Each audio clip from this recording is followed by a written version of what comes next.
자, 오늘 주신 말씀은 구약성경 사사기입니다. 사사기 21장 16절에서 23절입니다. 제가 갖고 있는 구약성경은 구약성경 400쪽 사사기 21장 16절에서 23절까지를 제가 봉독하겠습니다. 하나님 말씀 들으십시오.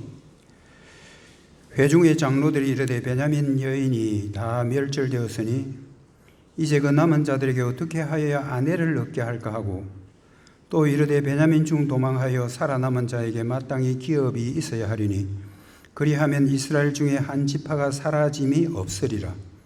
그러나 우리가 우리의 딸을 그들의 아내로 주지 못하리니 이는 이스라엘 자손이 맹세하여 이르기를 딸을 베냐민에게 아내로 주는 자는 저주를 받으리라 하였음이로다 하니라. 또 이르되 보라, 베델 북쪽 르보나 남쪽 베델에서 세겜으로 올라가는 큰 길 동쪽 실로에 매년 여호와의 명절이 있도다 하고 베냐민 자손에게 명령하여 이르되 가서 포도원에 숨어 보다가 실로의 여자들이 춤을 추러 나오거든 너희는 포도원에서 나와서 실로의 딸 중에서 각각 하나를 붙들어 가지고 자기의 아내로 삼아 베냐민 땅으로 돌아가라. 만일 그의 아버지나 형제가 와서 우리에게 시비하면 우리가 그에게 말하기를 청하건대 너희는 우리에게 은혜를 베풀어 그들을 우리에게 줄지니라. 이는 우리가 전쟁할 때에 각 사람을 위하여 그의 아내를 얻어주지 못하였고 너희가 자의로 그들에게 준 것이 아니니 너희에게 죄가 없을 것임이니라 하겠노라 하매, 베냐민 자손이 그같이 행하여 춤추는 여자들 중에서 자기들의 숫자대로 붙들어 아내로 삼아 자기 기업에 돌아가서 성읍들을 건축하고 거기에 거주하였더라. 아멘. 오늘 성찬식 있죠. 저희 교회 매달 첫째 주에 성찬식이 있습니다.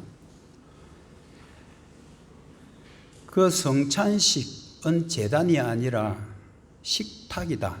그래서 오늘 말씀의 제목은요, 제단이 아닌 식탁인 성찬. 이해되십니까? 한번 같이 읽어볼까요? 시작. 제단이 아니라 식탁인 성찬. 제단이 아니고 식탁인 성찬. 자, 오늘 읽은 이 본문 주제는 이런 겁니다. 이스라엘 지파 동맹은 죄로 인해 사라질 위기에 처한 베냐민 지파, 모두 다 12지파인데 11지파가 동맹을 맺었고 한 지파가 사라질 위기에 있었다. 그런데 그들과 평화의 언약을 맺음으로 그 베냐민 지파를 회복시킨다. 이게 오늘 본문 내용의 주제입니다. 이스라엘 지파 동맹은 죄로 인해 사라질 위기에 처한 베냐민 지파를 평화의 언약으로 다시 회복시킨다. 그리고 오늘 설교는 이런 주제로 하려고 합니다. 성찬은 예수님이 자기 신부들에게 베푸시는 축제다. 성찬은 예수님이 자기 신부들에게 베푸시는 축제다라는 주제로 설교하려고 합니다.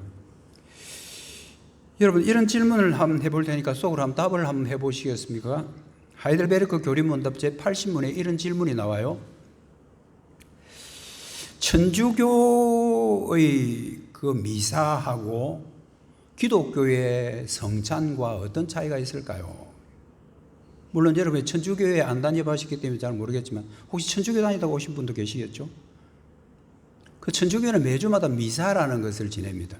우리는 매주마다 이렇게 예배를 드리죠. 그런데 그 천주교에서 매주마다 하는 그 미사하고 우리 기독교의 성찬에 어떤 차이가 있을까?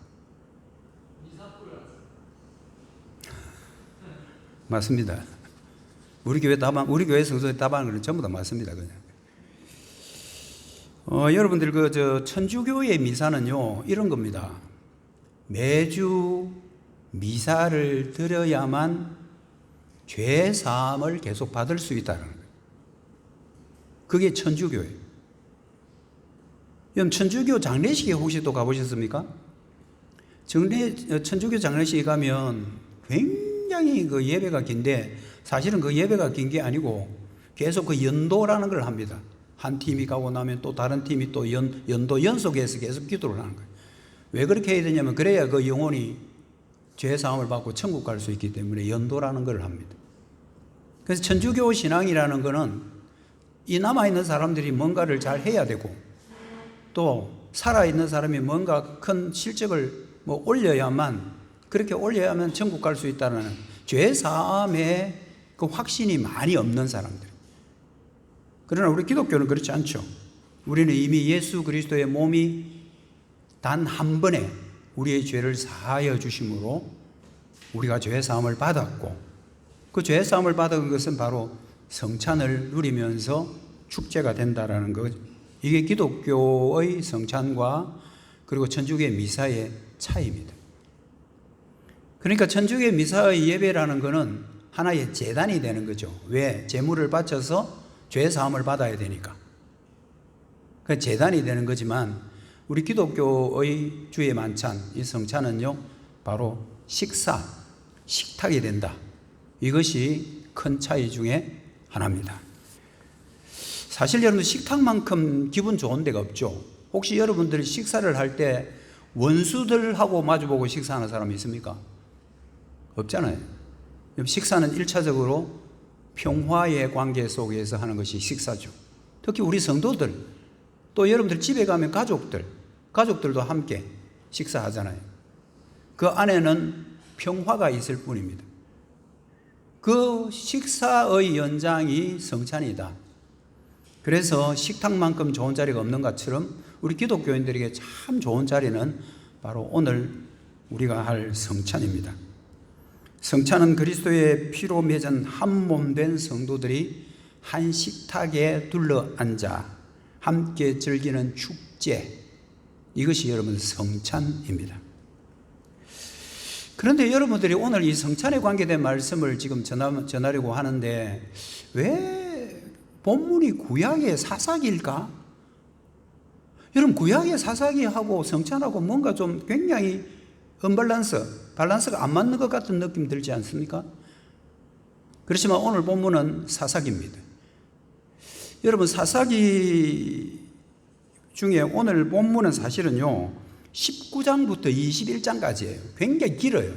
19, 20, 21 석장으로 되어 있는 것이 오늘 본문의 배경입니다. 일단 배경이고, 여러분 이 사사기 성경은 여러분이 잘 알다시피 하나님께서 430년 동안 애굽의 압제하에 있던 하나님의 언약의 백성들을 불러내서 젖과 꿀이 흐르는 약속의 땅 가나안으로 인도하는 거잖아요. 그래서 이제 여호수아가 가나안으로 이제 인도하는 지도자가 되고, 그 이스라엘 백성 공동체들이 전부 다 이제 가나안 땅에 들어갔는데, 여러분 가나안 땅에 들어갈 때 거기 빈 땅이 아니에요. 이미 거기는 사사기의 배경이 되는 그 가나안 땅에는 이미 7 족속들이 이미 진을 치고 있었죠. 그래서 지파별로 땅 분배를 받았지만 자기들이 차지해야 될 땅입니다. 그냥 가면 그냥 차지하는 그런 땅이 아니고 이미 다른 부족들이 오래전부터 살아온 그 사람들을 다 몰아내고 하나님이 주시는 약속의 땅을 차지해야 되는데, 그런데 다 몰아내지를 못해요. 그러면 어떻게 되겠습니까? 그 좁은 땅에 함께 사니까 그 가나안 족속들도 이스라엘 백성들을 공격하고 그 주변에 있는 다른 나라들도 이스라엘 백성들을 공격하고, 그러니까 그때마다 이스라엘 백성들은 위기인 거예요. 계속 공격해 오니까. 그때마다 하나님께서는 지도자, 사사를 세워서 하나님의 언약의 백성들을 보존해 가는 내용, 이게 기록된 것이 사사기입니다. 사사기는 많은 사사들이 등장하지만 제일 마지막 사사가 삼손이죠. 그래서 사사기의 활동은, 사사들의 활동은 16장으로 끝이 납니다. 16장으로 사사들의 활동은 이미 끝이 나고, 그런데 그 사사기가 21장까지 있는데 17장, 18장, 19장, 20장, 21장 이 5장은요 뭔가 뒤에 따로 붙어 있는 것 같은 그런 느낌을 줄 정도로 사사들의 활동과 관계없는 그런 2가지 사건이 기록되어 있습니다. 한 사건은 17장과 18장 한 사건이고요, 두 번째 사건이 바로 19장부터 21장인데 오늘 우리의 본문은 두 번째 사건입니다. 첫 번째 사건 17절에서 18장까지는요, 이스라엘 백성들의 종교적인 타락상을 보여줘요. 이스라엘 백성들이 하나님 중심으로 사는 신전 의식으로 갖고 사는 이스라엘 백성 공동체가 종교적으로 타락한 모습이 첫 번째 사건.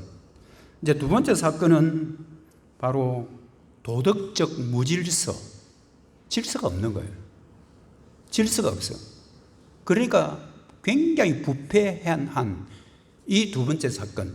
오늘은 우리가 두 번째 사건을 통해서 성찬과 좀 연관시켜 보려고 합니다. 그래서 여러분들이 조금 정신을 바짝 차리고 그렇게 말씀을 들으셔야 오늘 말씀이 여러분들 이해가 될 겁니다. 이 두 번째 사건을 좀 잠깐 배경을 잠깐 설명을 해보면 이런 겁니다. 에브라임 그 산지에서 사역하고 있는 레위인은 땅이 없어요. 레위인들은 땅이 없고 다른 지파들은 전부 다 각 땅이 분배가 되어 있는데 레위인들은 땅 분배를 못 받아요. 기업이 없어요. 그 대신 레위인들은 각 지파 그곳에 가서 예배를 주도하고 그들의 영적 상태를 관리해 주는 사람들을 레위인들이거든요. 그런데 레위인 중에 한 사람이 유다 베들레헴에 있는 여자 첩을 한 사람을 맞이하게 돼요. 근데 그 첩이 좀 있다가 바람이 나버렸어.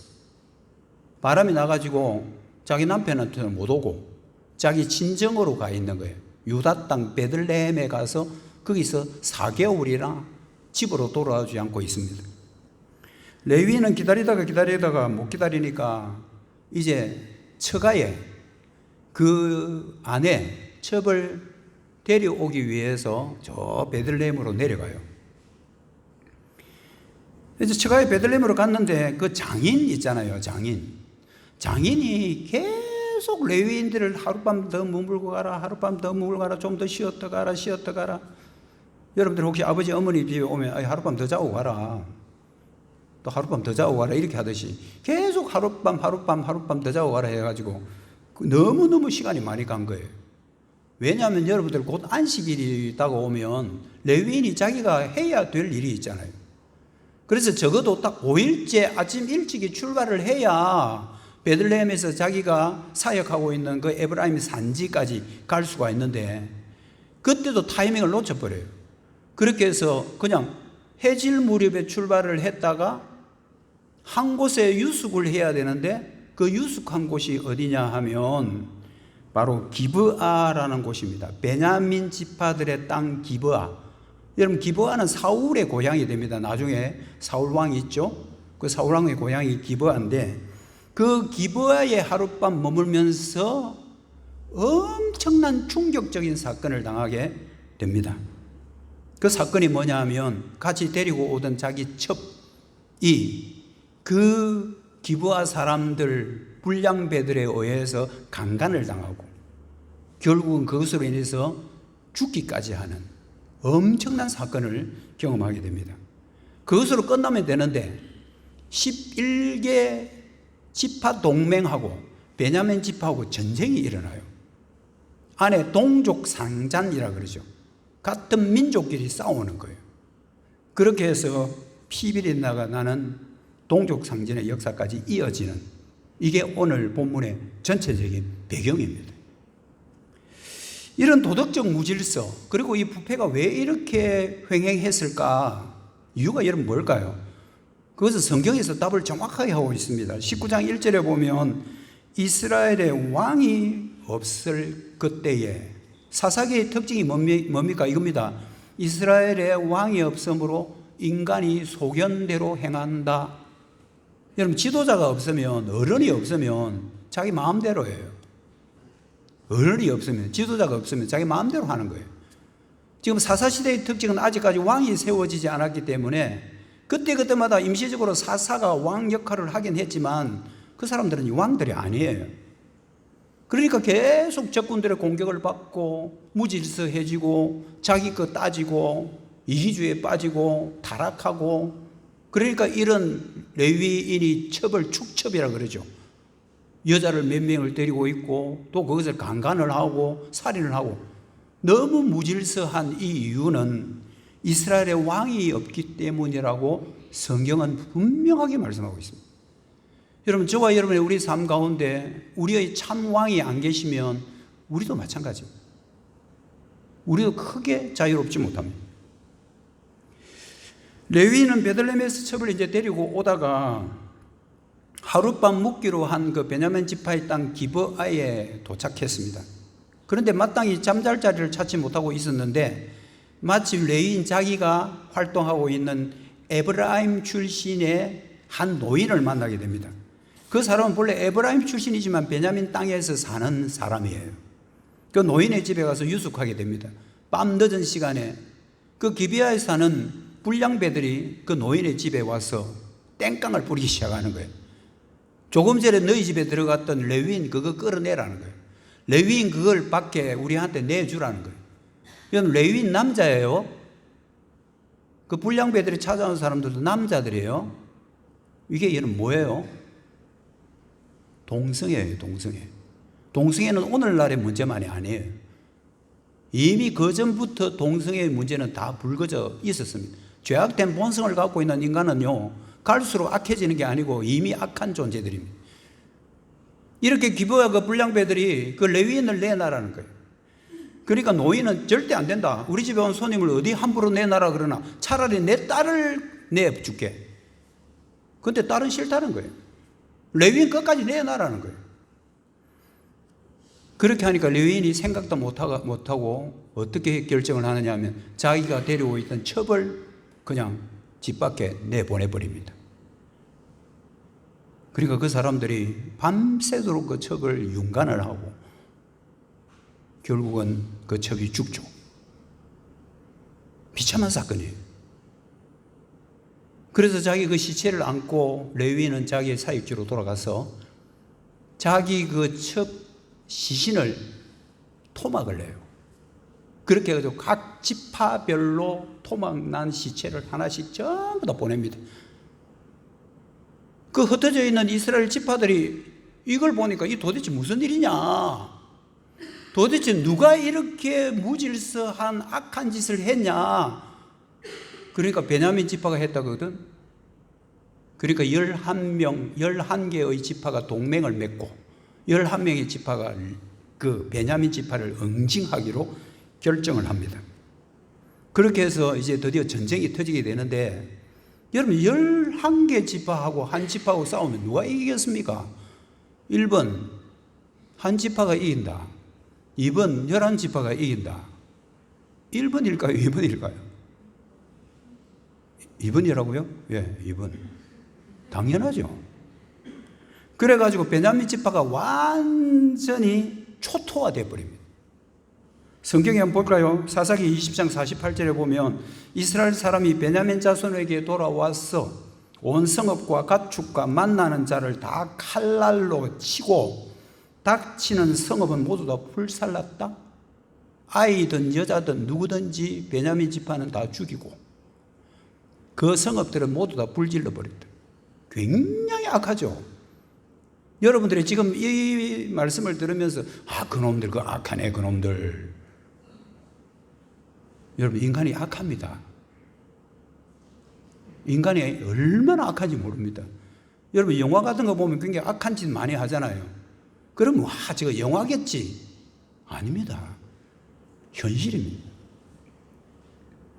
그런데 그 와중에도 살아남은 폐잔병들이 600명이 있는 거예요. 그 600명의 베냐민 폐잔병들은 주랭랑을 쳐가지고 도망을 가가지고 어디에 림몬 바위 밑에 숨었다. 바위 밑에 그 뭐 숨을 게 있나 그렇지만요. 이스라엘에 거기 가보면 바위들이 거의 동굴 같은 거예요. 그래서 여러분들 다윗이 도망갈 때 그 동굴 안에 숨고 그랬잖아요. 그 600명의 군사들은 주랭랑을 쳐가지고 림몬 바위에 숨어가지고 아예 나오지를 않습니다. 그것도 4개월 동안이나. 그렇게 해서 일단 내전, 동족 상자는 거의 마무리가 되고 끝이 났습니다. 그런데 얼마 있지 않아서 이 지파 동맹들이 후회하기 시작해요. 그 베냐민 지파들이 특히 기브아 그 불량배들이 한 짓은 나쁘긴 하지만 그냥 가볍게 응징 정도만 하려고 시작했던 그 전쟁이 너무 도가 넘어버려 가지고요, 너무 많은 희생자가 난 거예요. 그래서 베냐민 지파가 12지파 가운데 거의 사라질 위기까지 간 거예요. 여러분, 본래 12지파가 하나님께서 언약의 공동체로서 세운 12 숫자, 이게 완전 충만수거든요. 그 11이 되면 부족이요. 그 베냐민 지파가 거의 지금 사라질 지경인 거예요. 이제 600명은 달랑 남았는데 적어도 오래 못 가. 가서 한번 포위해가지고 하면 금방 다 죽일 수가 있는 그런 상황인 겁니다. 그래서 그 동맹들이 뭐를 결정을 하느냐 하면, 안 된다, 우리가 너무 심했다, 그 적당하게 그냥 한번 끝만 주고 끝냈어야 되는데 우리가 너무 도가 지나가지고 너무 피해가 컸다. 저 베냐민 지파들 이제 완전히 사라지게 됐다. 한 지파가 없어지겠다. 그렇게 해서 그들이 만들어낸 대안이 뭐냐 하면, 베냐민 지파를 다시 살리자, 그들을 빨리 회복시키자. 그렇게 해서 한 조처가 뭐냐면, 림몬바이에 숨어있는 나머지 600명의 베냐민 패잔병들에게 사람을 보내가지고 무엇을 맺느냐 하면요, 평화의 언약을 맺습니다. 이게 여러분들이 21장 13절에 나와요. 온 회중이 림몬바이에 있는 베냐민 자손에게 사람을 보내서 평화를 공포했다. 여러분, 평화는 좋은 거예요. 전쟁 반대가 평화잖아요. 평화 조약을 맺는다는 것은 사이가 회복된다는, 관계가 회복된다는 겁니다. 드디어 베냐민 지파가 다시 한번 회복될 수 있는 불씨가 지펴진 겁니다. 평화 조약은 이스라엘 지파 동맹이 베냐민 지파를 이스라엘 지파 공동체에서 다시 존속시키고 베냐민 지파를 살리려고 하는 목적으로 평화의 조약을 맺게 됩니다. 그런데 문제는 뭐냐면요, 남자들만 600명이 달랑 남아 있으니까 600명 남아 있는다 하더라도 600명이 살아있는 동안까지는 그 지파가 존속될 수 있지만 그 다음 세대가 문제잖아요. 종속이 계속 번식되어야 되는데, 번식되려고 하면 그 패잔병 600명에게 뭐가 필요하냐면요, 여자가 필요한 거예요. 아내가 필요한 거예요. 그것 때문에 동맹 회중 장로들이 고민을 합니다. 16절에 보면 오늘 본문입니다. 회중의 장로들이 이르되 베냐민 여인이 다 멸절되었으니 이제 그 남은 자들에게 어떻게 하여야 아내를 얻게 해줄까? 그들에게 여자가 있어야 종속이 번식돼 가지고 그 베냐민 지파가 계속 살아 있을 텐데 남자들만 달랑 있는데 어떻게 할까? 고민 끝에 하나의 묘안이 나옵니다. 그게 뭐냐 하면요, 이 동맹을 맺을 때 그 베냐민을 치러 갈 때 적극적으로 협조하지 않는 한 족속이 있어요. 그 사람들이 여러분 잘 아는 기르밧 야베스 족속들입니다. 이 사람들은 적극적으로 그 전투에 참여하지 않았다 해가지고 그들에게 벌을 주게 되는데, 그 벌이 뭐냐 하면 그곳에서 여자들을 포로로 잡아오는 겁니다. 그래서 포로로 잡혀온 여자가 있는데, 그런데 그 숫자가 몇 명이냐면요, 400명밖에 안 돼. 몇 명 모자라요? 600 빼기 400. 계산 안 돼. 계산이 안 돼. 남자는 600명인데 포로로 잡아온 여자는 400명이라. 그 400명은 아내로 줄 수 있는데 몇 명이 모자라냐면요, 200명입니까? 여기 200명이 모자라. 그 200명을 어떻게 충당해?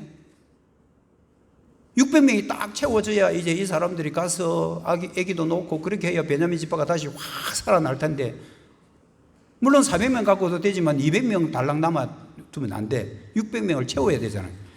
그렇게 해서 생각한 게 뭐냐면 드디어 실로의 축제입니다. 여러분, 이게 굉장히 중요한 부분입니다. 실로의 축제.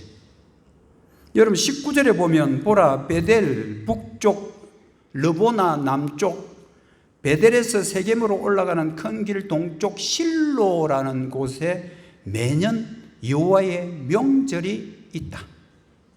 여러분 실로가 어딘지 한번 보실까요?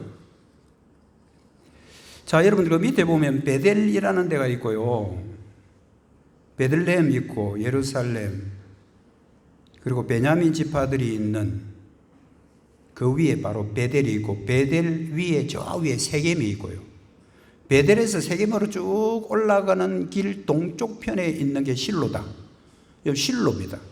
실로는요, 성막이 있던 곳이에요. 그 전에. 여러분, 성막 다음에 이제 성전이 세워지잖아요. 근데 성전이 만들어진 건 언제냐면요, 솔로몬 때 성전 만들어져요. 그러니까 그 전에는 성전이 아닌 성막, 움직이는 하나님의 막이에요. 그때는 성막이 있었는데, 그 성막이 그때 어디 있었냐면 바로 실로라는 데에 있었습니다. 그 실로는 성막이 있는 곳이고 하나님을 만나는 곳이고, 그리고 거기에는 바로 이스라엘 백성 공동체의 신앙 중심지예요. 여러분, 예루살렘이 신앙 중심인 것처럼 성막이 있는 곳이 항상 신앙 중심지거든요. 그때 실로가 거기에 성막이 있었습니다. 그 성막에 백성들이 모여서 예배도 드리고, 하나님 앞에 잘못하면 짐승을 잡아서 제사도 지내고, 그리고 절기도 항상 그 성막 중심으로 절기를 하거든요. 그런데 곧 절기가 하나 다가옵니다. 그 절기가 뭐냐 하면 포도를 한창 수확할 수 있는 장막절이라는 절기입니다. 여러분, 절기가 되면 이스라엘 백성들이 전부 다 모이고, 그때는 뭐 남녀노소 할 것 없이 여자들이 남자들 앞에서 마음대로 춤추고 그렇게 못하는데, 그 축제 때는 여자들도 나가서 막 춤을 추면서 즐기는 게 이스라엘의 절기거든요. 그 곧 뭐가 오느냐면 장막적 절기가 온다는 거예요. 장막절 오면 여자들이 막 춤을 추고 할 텐데, 장로들이 뭘 시키느냐 하면 춤추는 여자들 중에 자기 아내 되는 사람을 보쌈을 해가지고, 보쌈 아시죠? 보쌈을 해가지고 데려가라는 거예요. 어디에 숨어 있다가? 포도원에 딱 숨어 있다가 춤추러 여자들이 나오면 너 200명을 쫓아가가지고 삽시간에 여자를 딱 보쌈해서 데리고 가라. 만약에 그 뒤에 무슨 문제가 생기면 다 우리가 책임질 테니까 걱정하지 말고 우리 시키는 대로 해요. 그렇게 해서 이제 200명이 아내를 맞이하게 되는데, 이 작전은 어쩔 수 없는 작전입니다. 왜냐하면 그 전에 어떤 맹세를 해버렸냐면, 앞으로 저 베냐민 지파 저 남자들에게 시집 보내는 사람들은 저주를 받는다는 맹세를 11명 공동체들이 다 함께 해버린 맹세가 있어요. 하나님과의 맹세니까 지켜야 되잖아. 그러니까 어차피 여자들을 그쪽에 시집을 못 보내는 거예요. 그 완전히 이제 베냐민 지파들은 고립될 수밖에 없는, 왕따 당할 수밖에 없는 그런 상황이거든요. 그러니까 자기 딸들을 시집을 못 보내니까 그렇게 생각해낸 게, 실로의 축제 때 누가 누군지 모르지만 여자들이 오면 그냥 너희들이 200명이 알아서 한 사람씩 데리고 가서 아내로 삼아서 종속을 번식해라는 게 그 당시 그 장로들의 결정이었습니다. 이렇게 하면 맹세한 것도 지킬 수 있고 아내도 얻을 수 있고 드디어 베냐민 지파를 회복시킬 수 있는 그 목적이 달성되는 거죠. 드디어 실로의 축제가 가까이 다가왔습니다. 축제가 시작이 됐습니다. 축제에 참석한 여인들은 밤새도록 춤을 추며 축제를 즐기고 있었습니다. 축제가 한창 익어갈 무렵에 남자들이 나타나가지고 삽시간에 한 명씩을 이게 보쌈을 해서 데리고 갑니다. 그렇게 해서 마지막 23절, 오늘 본문 23절은 이렇게 기록하고 있죠. 베냐민 자손이 그같이 행하여 춤추는 여자들 중에 자기들이 숫자대로 붙들어 아내로 삼아 자기 기업에 돌아가서 성읍들을 건축하고 거기에 거주하였더라. 우리가 여러분들 이런 본문을 들으면 굉장히 불편해 할 수 있습니다. 어머나, 이거 이상한 방법 아니냐? 이 정상적인 방법이 아닌데, 윤리가 무너졌는데, 도덕이 무너졌는데. 맞습니다. 여러분, 사색의 특징이에요. 아까 이야기했죠. 무질서, 부패, 이게 난무할 때입니다. 그렇지만 우리는 여기서 조금 각도를 좀 다른 쪽으로 돌려서 좀 봐야 될 필요가 있는 게, 지금 사라져가는 베냐민 지파를 회복시키는 하나의 방안이라는 거, 그런 각도에서 여러분 말씀을 좀 들으셔야 됩니다. 자, 그러면 이 도대체 이 보삼해가는 베냐민 지파를 다시 살리는 이 사사기의 사건이 성찬과 무슨 상관이 있겠습니까? 여러분, 성찬과 무슨 연결고리가 있습니까? 이미 지금쯤 여러분들의 머릿속에 이게 좀 연결이 되겠네, 저게 연결이 되겠네 라고 생각하는 분들도 있을 겁니다. 여러분, 오늘 설교를 좀 이해를 하려고 하면 이 사사기의 이 무자비한 이 사건이 성찬과 무슨 관계가 있는가를 좀 이해하려고 하면 여러분 적어도 세 단어에 좀 주목을 하셔야 됩니다. 첫 번째는 평화, 두 번째는 실로, 세 번째가 포도원입니다. 여러분 이 단어들 세 단어를 가지고 제가 간단하게 말씀을 드릴 테니까 여러분들 계속 한번 들어보십시오. 일단 평화라는 단어입니다. 평화는 좋은 단어잖아요. 샬롬이잖아요. 원수하고 싸우고 전쟁하는 게 아니고 샬롬이잖아요. 베냐민 기브아 사람들이 레위인 첩을 강간하고 죽인 그 죄로 말미암아 베냐민 지파는 이스라엘 지파 공동체에서 완전히 제거될 운명에 놓여 있습니다. 이제 끝나는 거죠. 그러나 지파 공동체가 그 베냐민 지파를 그대로 제거하면 안 된다. 다시 살려놔야 된다. 우리 12지파 안에 들어오도록 해야 된다. 그렇게 해서 맺은 게 평화의 언약이잖아요. 평화라는 것은 하나님과 죄인된 사람들 사이의 관계의 회복의 핵심 단어가 평화입니다. 하나님과 죄인인 인간들 사이에 평화의 언약이 맺어지고 그렇게 해야만 죄인도 회복될 수 있습니다. 우리 인간은 모두 다 죄인이고요. 하나님과는 죄 때문에 원수 관계가 됐지만 평화의 언약이 맺어지게 되면 하나님과 죄인인 인간 사이에 화평하게 됩니다. 평화하게 됩니다. 여러분 오늘 우리가 하는 이 성찬은요, 하나님과의 관계가 회복된 사람만이 참여할 수 있는 게 성찬이죠. 세례를 받고 예수 그리스도가 나의 구주임을 고백하고 죄인으로 있었지만 이제 죄 사함을 받고 거룩한 하나님과의 관계가 회복된, 원수 관계에서 평화의 관계가 회복된 사람이 참여할 수 있는 것이 성찬입니다. 그래서 평화라는 단어는요, 성찬의 전제여야 됩니다. 하나님과의 관계가 화목해져야만 이제 성찬에 참여할 수 있는 것과 같습니다. 그래서 여러분 평화라는 단어 하나 기억해야 되고요. 두 번째는 실로입니다. 오늘 설교의 핵심 바로 여기에 있습니다. 실로. 여러분 실로라는 것은 우리가 조금 전에 지도를 통해서도 봤지만 하나의 장소였잖아요. 실로라는 것은 장소였잖아요. 성막이 있던 장소였잖아요. 장소 개념으로의 실로였잖아요. 근데 여러분 실로라는 단어가 성경에 또 나옵니다. 어디에 나오느냐면요, 창세기에 나와요. 창세기 49장 10절에 나옵니다. 한번 보실까요? 규가 유다를 떠나지 아니하며 통치자의 지팡이가 그 발 사이에 떠나지 아니하기를 실로가 오시기까지 이르르니 그에게 모든 백성이 복종하게 될 거다. 여러분 오늘 본문에 나와 있는 실로는 장소예요. 우리 같으면 삼천포 또는 사천 이런 장소. 그런데 여러분 창세기 49장 10절에 나와 있는 실로는요, 장소가 아니에요. 실로가 오시기까지.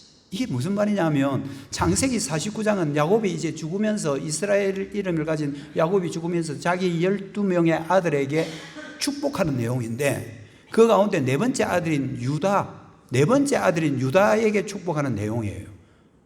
여러분 유다는 네 번째 아들임에도 불구하고 장자권을 얻게 됩니다. 그 위에 베냐민도 있고 시몬도 있고 레위도 있지만 그 가운데 네 번째 아들인 유다를 축복할 때 이렇게 축복합니다. 네가 앞으로 이스라엘 백성들의 지도자가 될 거야. 네가 이스라엘 백성 공동체의 통치를 네가 하게 될 거야. 네가 하게 되겠는데 그런데 기한이 있어. 언제까지냐면 실로가 오기까지만 네가 통치해. 실로가 오시기까지만 네가 이스라엘 백성 공동체를 전부 다 네가 통치하고 다스리게 될 것이다. 그래서 여러분 규가 너희를 떠나지 않는다. 지팡이, 규 이런 거는 왕이 가지고 있는 홀 이런 거거든요. 통치권을 상징하잖아요. 그래서 규가 떠나지 아니할 거다. 지팡이가 그 발 사이에 떠나지 않을 거다는 통치권을 가지게 된다는 말인데 근데 그거는 실로가 오기까지 거기까지만 네가 통치하게 될 거야. 근데 실로가 오면 네 통치는 끝나는 거야. 이게 야곱이 유다를 축복한 내용입니다. 여러분 실로가 여기서 뭘까요? 그대로 번역하면 이렇습니다. 그에게 속한 것이라는 뜻이에요. 좀 애매한 그런 표현입니다. 그래서 이 실로를 해석하는데 많은 성경학자들이 공을 들였는데 결국 이 실로가 그냥 결론적으로 말하면 누구를 가리키냐 하면요, 오실 메시아를 가리킵니다. 실로는 오실 메시아를 가리킵니다. 사람을 가리키든 그 사람이 갖고 있는 통치권을 가리키든 종합해보면 결국 실로는 오실 메시아를 가리키고 그 메시아는 저와 여러분이 잘 아는 예수님이십니다. 예수님께서 오시게 되면 유다가 다스리면서 실수하고 잘못된 부분들이 많은 그 부분들을 실로이신 예수님께서 오셔서 확실하게 통치하게 될 거라는 거예요. 실로가 오심으로 하나님의 나라가 세워지고 하나님의 나라 공동체 안에 들어있는 모든 사람들은 예수님의 통치를 받게 되는데, 그것은 인간 유다가 다스리는 통치보다 예수 그리스도, 하나님 대신 예수 그리스도가 다스리는 통치는 완벽한 통치고, 그 통치 아래에 있는 그 백성들은 완벽한 풍성함과 은혜를 누리게 될 것이라고 말씀하고 있는 것입니다. 그것은 누가 한다고요? 실로가 하십니다. 베냐민 지파가 실로에서 회복된 것처럼 참된 실로이신 예수님을 통해서 죄인인 저와 여러분이 하나님과 화평한 관계가 됐습니다. 죄로 말미암아 하나님과 원수되었던 우리들이 실로이신 예수 그리스도로 말미암아 저와 여러분은 하나님과 화목한 관계가 되었습니다. 제 말이 아니고요, 에베소서 2장 6절에 십자가가 이 둘이 뭡니까? 하나님과 죄인인 인간들, 이 둘을 한 몸으로 하나님과 화목하게 하려 하십니다. 여러분, 우리의 처지가 사라질 베냐민 지파의 처지였다. 그런데 평화의 언약이 맺어지고 실로가 이 땅에 오심으로써 저와 여러분은 하나님과 화목한 관계가 되어서 우리는 그 신랑 되신 예수님의 초대를 받고 우리는 성찬식에서 그것을 먹고 마심으로 예수님의 통치 가운데 있다는 것을 다시 한번 확인케 되는 것입니다. 마지막 여러분들 하나 더 기억해야 될 단어가 포도원입니다. 베냐민 지파들이 포도원에 딱 숨어 있다가 춤추는 그 실로의 여인들을 보삼을 해가지고 데리고 가서 아내로 삼고 베냐민 지파가 살아난 거잖아요. 여러분, 포도원은요, 풍성함을 상징하는 나무예요. 성경에 여러분 포도나무, 감람나무 이런 거 나오면 야, 풍성하다, 하나님이 회복시키는 나무다, 그냥 그렇게 이해하시면 돼요. 여러분, 포도나무, 근데 좀 특이한 표현이 뭐냐면요, 역시 유다가 받은 축복 가운데 49장 11절에 보면 역시 이런 말이 나와요. 그의 나귀를 포도나무에 매며 그의 암나귀 새끼를 아름다운 포도나무에 맬 것이며 또 그 옷을 포도주에 빨며 그의 복장을 포도즙에 빨리로다. 여기는 포도나무도 나오고 포도주도 나오고 포도즙도 나오고 포도로 칠갑을 해놨어요. 지금 49장 11절은 전부 다 포도야, 포도. 49절 이전에도 보면 포도주가 또 나와. 근데 여러분, 하나 물어볼까요? 그 포도나무가 지금 뭐가 될 거라는 말이냐 하면요, 나귀를 끌고 와서 나귀의 꼬비를 포도나무에 묶어둘 거라는 거예요. 여러분, 그게 가능합니까? 나귀가 뭘 그렇게 좋아하느냐면 포도 엄청 좋아해요, 포도나무를. 근데 포도나무 거기다가 나귀를 묶어두면 포도가 박살나지, 작살나지, 그죠? 그런데 지금 나귀를 포도나무에 메어 놓겠다는 거예요. 이런 어리석은 짓을 어떻게 합니까? 그런데요, 아이고, 낙이 그게 먹으면 얼마나 먹겠나? 많이 먹으라 해. 먹고 싶은 대로 먹도록 그냥 먹거나. 그게 무슨 말이겠습니까? 그만큼 포도가 풍성하다는 거예요. 포도가 너무 풍성하니까 낙이 그게 먹으면 얼마나 먹겠다고 그냥 매놔, 거기 포도나무에 매놔, 이 말이에요. 그리고 포도주로 뭐 한다 그래요? 빨래를 한다 그러잖아요. 포도주로 빨래를 해. 목사님, 포도주로 빨래는 물드는데요. 그렇게 생각하지 말고, 포도주는 세균들을 전부 다 없애는 알코올 성분이 그 안에 있잖아요. 포도주는 여러분 소주 안 타도 포도 알맹이만 딱 해가지고 발효시켜 놓으면 그 안에 알코올이 생겨요. 세균을 없애는 거잖아요. 그런데 여러분들 포도주로 빨래를 할 정도 되면 포도가 얼마나 많아야 되겠습니까? 그만큼 풍성한 거예요 지금. 여러분 하나만 생각하세요. 그냥 풍성하다. 메시아가 다스리는 하나님의 나라, 그것이 얼마나 풍성할 것인가 우리에게 말해줍니다. 그리고 그 뒤에 49장 19절에 12절에 보면 그의 눈은 포도주로 인하여 붉겼다. 이게 뭡니까? 포도주를 너무 풍성하게 많이 즐겁게 많이 마셔가지고요 눈이 빼갛게 됐단 말이에요. 그만큼 포도주를 많이 먹을 정도로 포도주가 풍성하다는 거고, 거기에 참여하는 사람들의 축제가 포도주를 먹음으로 눈이 붉어진다. 여러분 이게 어디서 가능할까요? 이게 여러분 성찬입니다. 우리는 성찬에서 예수님의 피, 포도주를 마시죠. 예수님과 연합됐다는 거고 하나님과의 화평한 관계가 됐다는 거고. 그러나 그 성찬은 신랑 되신 예수님께서 신부된 교회를 초청해 놓고 그들과 함께 먹고 마시는 식탁이며 축제의 장이 되는 겁니다. 여러분 성찬은 이런 기쁨이 있고 성찬에는 이런 풍성함이 있는 것입니다. 사사기 사건은 사사기 사건대로 끝나는 사건이 아니라 사사기 사건조차도 실로이신 예수 그리스도를 바라보게 하는, 이것이 구약의 목적이고, 구약 성경에서도 우리는 예수 그리스도를 발견하는 것이 우리가 하나님의 말씀의 핵심이거든요. 사사기에 통해서 그게 무슨 성찬이 있겠나? 그러나 우리는 알았잖아요. 평화가 있고 실로가 있고 포도원이 있고, 이것을 딱 연합해 보면 정말 죄인된 우리들이 예수 그리스도로 말미암아 죄의 사함을 받고 하나님과의 화평한 관계가 되었고요, 그것은 오직 실로이신 예수 그리스도를 통해서만 가능하다는 사실도 알았고요, 이제 우리는 포도밭에서 그 풍성한 포도주를 마시면서 신랑 되신 예수님과 깊은 사랑의 식탁과 교제를 누리는 곳이 바로 성찬이라는 사실도 알았습니다. 이제 말씀을 맺습니다. 사실 우리는 우리 죄로 말미암아 언약 공동체에 들어올 수 없는 존재들이었죠.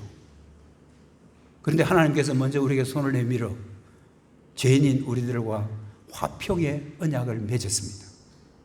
그 언약의 중보자가 누구시냐 하면 실로 되신 예수 그리스도이십니다. 우리는 성찬을 통해서 우리의 신랑 되신 예수님과 사랑의 깊은 교제를 나누고, 우리는 그 성찬의 축제 가운데 초대를 받아서 우리는 더 풍성한 은혜를 누리게 되는 것입니다. 살아있는 동안 여러분, 이 성찬은 그냥 1년에 한 번, 두 번, 아니면 우리 교회처럼 1년에 12번 정도 하는 그런 것이 아니고, 여러분 성찬을 통해서 신랑 되신 예수님과 나가, 신부된 내가 지금 사랑의 교제를 식탁 가운데 누리고 있다는 것을 여러분 이 성찬을 통해서 더 많이 느끼시고 경험하시고, 하나님께서 그런 은혜를 우리에게 계속 주시려고 계속 우리에게 허락한 것이 성례, 세례와 성찬입니다. 오늘 성찬을 통해서 주님과 더 깊은 사랑의 교제가 되는 귀한 시간 되기를 주님의 이름으로 축복합니다. 찬송가 494장 1절만 부르고 성찬 준비하겠습니다.